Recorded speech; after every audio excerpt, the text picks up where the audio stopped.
Hello दोस्तों, नमस्कार, आदाब, सत श्री अकाल। मैं अफरोज़ रिजवी तरुण मित्र में आप सबका खैर मकदम है, स्वागत है। पेश है देश और दुनिया के हालात पर उर्दू अखबारों के तबसरे। तो आज सबसे पहले देश के हालात और सियासी हालात पर तबसरा। जो देश के 5 राज्यों में इलेक्शन हुए थे उनमें तस्वीर अब साफ़ हो गई है कि कौन कहाँ पर कितनी बड़ी जीत हासिल की है किस पार्टी ने। तो इसमें सबसे ज़्यादा जो सियासी माहौल गर्म था पश्चिम बंगाल की सियासत को लेकर के, उसके बाद इलेक्शन को लेकर के, और उसके बाद आप जो रिज़ल्ट आया है उसमें ममता बनर्जी वो करारी शिकस्त हाथ लगी है।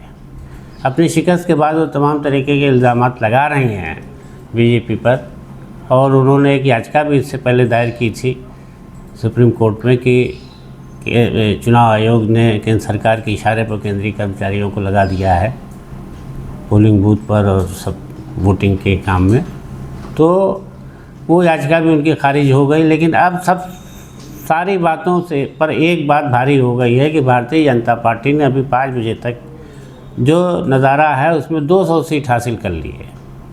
यानी 293 में उसने बीजेपी ने अकेले 200 सीट हासिल कर ली है पश्चिम बंगाल में, और तृणमूल कांग्रेस ने लगभग 87 सीटों पर रुझान सामने आया है। अभी फाइनल नहीं हुआ है सब कुछ, लेकिन ये इतने के बाद ये साफ नज़र आने लगा है कि तृणमूल कांग्रेस की सरकार अब अलविदा हो गई और भारतीय जनता पार्टी अपनी हुकूमत बनाएगी।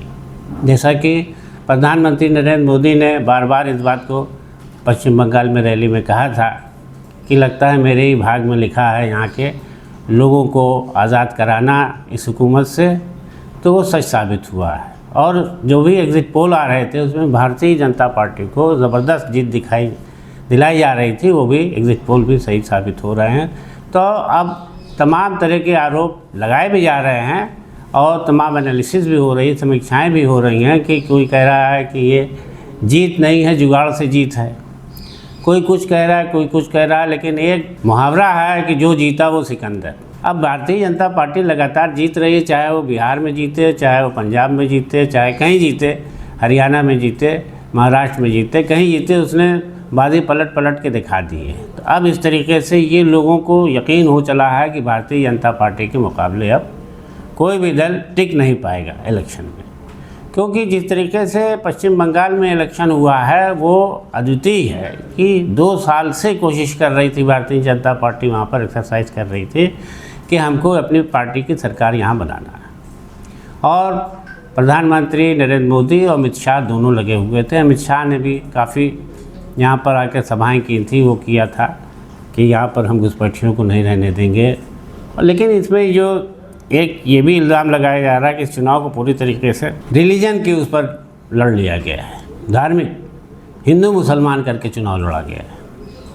बहरहाल अब स्थितियाँ जो भी हों, फिलहाल ममता बनर्जी जो है अब पब्लिक के बीच जो संदेश दे रही है उसमें यही कह रही हैं कि जो भी काउंटिंग में हुई है और जो भी वोटिंग में हुआ है, जो इससे पहले चुनावी प्रक्रिया और आयोग ने ये जीत दिलाई है, चुनाव आयोग ने भारतीय जनता पार्टी के को, तो अब ये सब बातें तो बाद में देखी जाएंगी, एनालिसिस होती ही रहेंगी। लेकिन फ़िलहाल पश्चिम बंगाल में अब भारतीय जनता पार्टी का परचम लहराएगा। इसके अलावा असम में भी हेमंत बिस्वा शर्मा की दोबारा वापसी हो गई है, उनको भी काफ़ी अच्छी सीट मिली है। और सबसे ज़्यादा चमत्कार जो हुआ है वो तमिलनाडु में हुआ है, जहाँ पर जोसेफ विजय चंद्रशेखर जो 47 साल के अभी हैं और उन्होंने फिल्मों में अपना काफ़ी अच्छा दबदबा बना रखा है साउथ की फिल्मों में। तो उन्होंने फ़िलहाल फिल्में छोड़ करके इसे अपनी पार्टी बनाई थी टीवी के, जिसने जो है 106 सीटें शाम 5 बजे तक हासिल कर ली हैं, और वहाँ 234 सीटों में उनको 106 सीटें मिली हैं, और डीएमके और एआईडीएमके को लगभग 50 और 55 सीट के आसपास मिली है, जिससे ये समझा जा रहा है कि अब यहाँ पर भी एक नई सरकार बनेगी टीवीके की। और जिस तरीके से जोसेफ विजय चंद्रशेखर ने अपनी जीत हासिल की है, तो उनके जो फिल्म में काम करने से उनके एक्टर होने का भी बड़ा प्रभाव वहाँ पर रहा है। और ये देखा गया है कि वहाँ पर साउथ में, खासकर तमिलनाडु में जयललिता, चंद्रशेखर और करुणानिधि, ये सब एक्टर रहे हैं, लेकिन ये लोग राजनीति भी करते थे और फिल्मों में काम भी करते थे। लेकिन विजय के बारे में बताया जा रहा है कि इन्होंने फिल्मों में काम करना छोड़ दिया था और पार्टी के लिए काम कर रहे थे और उनकी पार्टी ने अपार सफलता हासिल की है।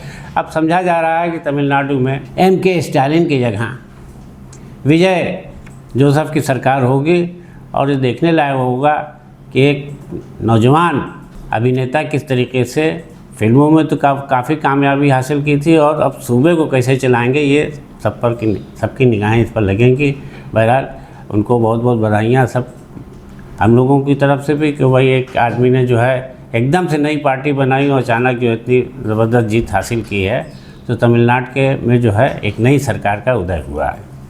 इसके अलावा केरल में भी कांग्रेस की सरकार हो जाएगी, जो पूर्व सरकार थी तो इस तरीके से जो 5 राज्यों में इलेक्शन को लेकर लोगों को इंतज़ार था, उसकी तस्वीर आज साफ़ हो गई और अभी जो है नतीजे पूरे तरीके से सामने आए नहीं हैं, लेकिन जो रुझान आया है उसमें भारतीय जनता पार्टी को पश्चिम बंगाल में और असम में साफ पूरी मेजॉरिटी मिली है और अपने हुकूमत बनाने का रास्ता बिल्कुल साफ़ हो गया है। और इसके अलावा ईरान अमेरिका के मसले पर को लेकर भी काफ़ी चर्चाएं जो हैं वो चल रही हैं। बताया जा रहा है जो नई तजवीज़ ईरान ने अमेरिका को दी है, उस पर अमेरिकी राष्ट्रपति डोनाल्ड ट्रंप ने सख्त अपनाया है और कहा है कि मैं एक चीज़ का गौर कर रहा हूं कि ईरान जो है अब वो उस बात को माने जो कि उसको समझौते में ख़ास वजह है कि परमाणु हथियारों को न बनाए वो, और वो ईरान घुमा फिरा करके उस बात को टाल करके अलग अलग बिंदुओं की तजवीज़ भेजता है, जिस पर जो है ट्रंप नाराज़ हैं। उन्होंने कहा है कि अगर यही हालत रही तो फिर से जंग होगी। उन्होंने कहा है कि अब अगर ईरान मान जाता है तो ठीक है, नहीं तो मैं फिर से जंग करूंगा, इस पर ईरान को ठीक करूंगा। तो अब ईरान ने जो अपने 14 पॉइंट्स रखे हैं, जिनमें तमाम बातें पहले भी बताई जा चुकी हैं कि उनको क्या क्या है कि हमला ना हो, लिख के दे अमेरिका की कभी जो है ना ईरान पर हमला नहीं होगा, और परमाणु समझौते की जो बात कही गई है तो उसमें भी वो ईरान कह रहा है कि नहीं, इस बात को तो हम सब जो हमारे पास यूरेनियम है वो हम अमेरिका को नहीं सौंपेंगे। इस तरीके की तमाम बातें हैं। तो अब दोनों तरफ से अभी तनाव वैसे ही बना हुआ है। अब किस वक्त कब युद्ध फिर छिड़ जाए, क्योंकि कल तक तो ये था कि ईरान ने एक नई तजवीज़ जो भेजी थी वो अमेरिकी राष्ट्रपति तक पहुंच गई थी, जिस पर अब ये कहा जा रहा है कि उन्होंने तजवीज़ को खारिज नहीं किया है, लेकिन उस पर जो है वो सख्त नाराज़गी जता रहे हैं कि इसमें परमाणु समझौते के जो लेकर के बात हम चाहते हैं, जो हम चाहते हैं कि ईरान ये लिख के दे कि हम परमाणु नहीं बनाएंगे और जो परमाणु बनाने की सामग्री है वो हमारे हवाले करेगा, वो बिंदु उसमें नहीं है शामिल, तो उसको लेकर के वो डरेंगे। बहरहाल देखिए अब क्या होता है। दोनों देशों के बीच तनाव बरकरार है और तेल के जहाज़ जो हैं वो हुर्मुज़ मार्ग पर फंसे हुए हैं, और अमेरिका ने ये कहा है ईरान से कि अगर वो हुर्मुज़ मार्ग को नहीं खोलता है तो हम अब जो है हुर्मुज़ मार्ग को खोलने के लिए अपने जो जहाज़ हैं उनसे स्कॉट करा करके इसको ले आएंगे यहाँ पर बाहर। तो अगर ये स्कॉट करने की बात जो कहा है कि अमेरिकी जहाज़ जो है वहाँ के तेल के जहाज़ को और गैस के ईंधन के जहाज़ को स्कॉट करके करेंगे, तो जाहिर है कि उससे फिर टकराव होगा, और अगर ऐसा होता है तो ईरान की भी जो नौसेना है वो हमला कर सकती है उस पर। तो अब इसमें जो है ये ईरान में अमेरिकी राष्ट्रपति डोनाल्ड ट्रंप को कहने का मौका मिल जाएगा कि वो रोकेगी, तो ये जो है एक तरीके से युद्ध की पहल हो जाएगी कि ईरान ने अमेरिका के जहाज़ को रोका, हमला किया उसको।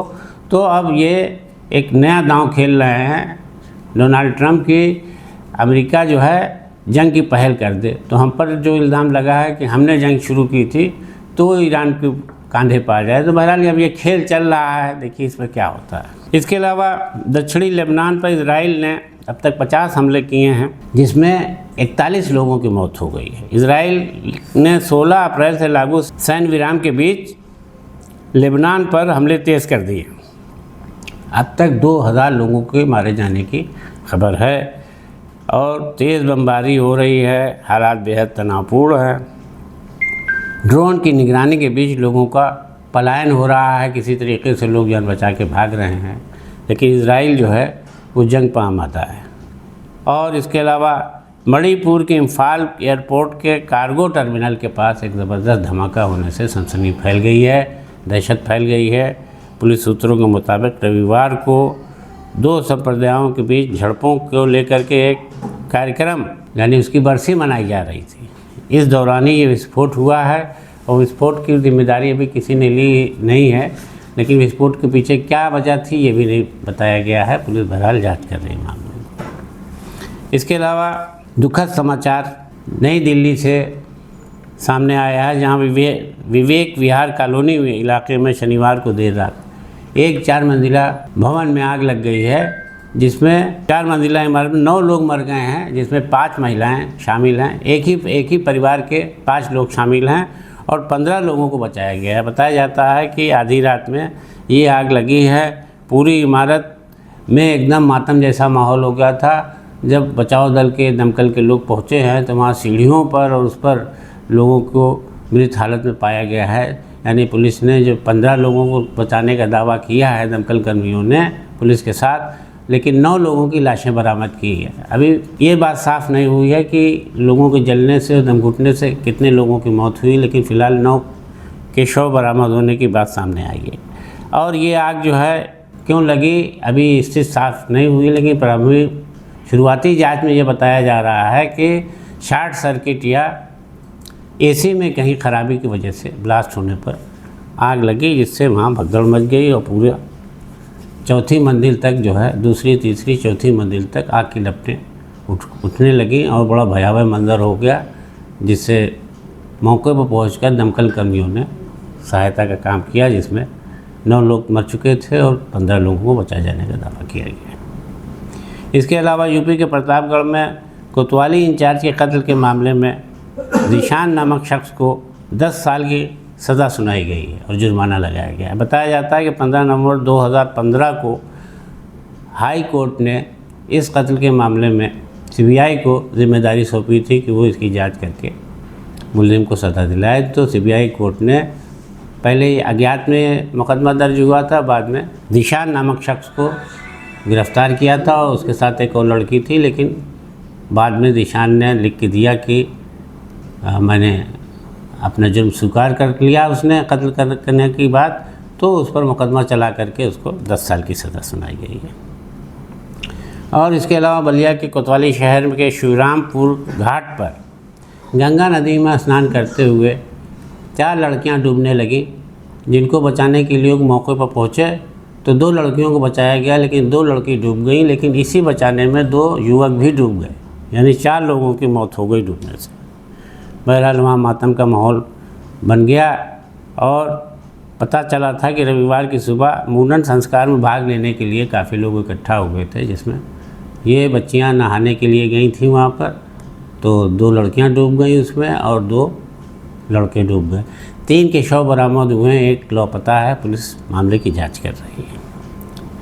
इसके अलावा चेन्नई में एक हैरत अंगेज़ कारनामा सामने आया कि विमान की लैंडिंग के दौरान जब विमान बहुत धीरे धीरे चल रहा था और यात्रियों को उतरने की हिदायत मिलने वाली थी, तभी एक यात्री ने इमरजेंसी डोर को खिड़की को तोड़ करके छलांग लगा दी उसमें, और इससे वहाँ भगदड़ मच गई। लेकिन वो शख्स को जान बच गई, उसका नुकसान नहीं हुआ, लेकिन पूरे माहौल को एकदम जो है वो वहाँ पर तनावपूर्ण बना दिया गया कि ये क्या हो गया। कोई आतंकवादी घटना तो नहीं हुई, लेकिन बहरहाल बाद में यात्रियों को सुरक्षित वहाँ से निकाला गया और उस शख्स को गिरफ्तार करके पूछताछ की जा रही है कि उसने ऐसा क्यों किया। इसके अलावा छत्तीसगढ़ में 13 जगहों पर छापा मारकर 5.29 करोड़ की नकदी और सोना जब्त किया गया है। और अमृतसर से मिली खबर के मुताबिक पंजाब पुलिस ने सीमा पार से हथियारों की तस्करी के मामले में 4 लोगों को गिरफ्तार किया है और भारी तादाद में पिस्तौल भी बरामद किए हैं। तो दोस्तों, आज के तबसरे में इतना ही। दीजिए इजाज़त। नमस्कार, आदाब।